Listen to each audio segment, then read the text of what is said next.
Hey y'all, come look at this.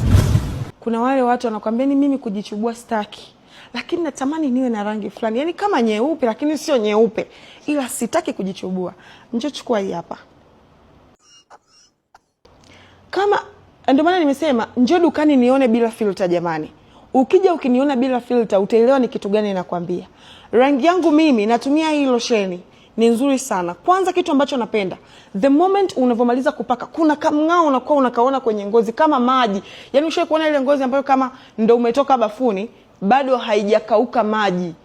Ile rangi inavyokuwa vizuri, ngozi inavyoonekana kama inateleza, ndio hiyo touch utakayoipata katika hilo losheni. Kwa bahati mbaya hilo losheni imebaki Dodoma peke yake. Dai imeisha, nadhani Kigamboni pia imeisha. Na kwenye hilo losheni ukichukua, unapata kidude chake cha kupakia mafuta. Hiki hapa. Ili kuweza kuavoid bacteria unavokuwa unaitumia. Hii losheni jamani, Wakorea vitu walivyoweka humu ndani jamani, sijui niwaambieje, lakini saini ya kwanza losheni ni nzuri. Angalia huu njano uliokuepo ndani ya hii body lotion. Angalia huu njano uliokuepo ndani ya hii body lotion. Hiyo peke yake inatosha kukwambia losheni ni nzuri kiasi gani. Ina maana ingredient zimekolea haswa. Kwa hiyo kwa wateja wetu ambao unatamani, yani wewe unatamani tu ungekuwa mweupe lakini hutaki kujichubua, njoo dukani chukua hii.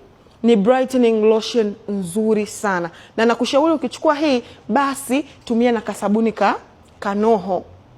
Boost vitu mama. Utapenda sana.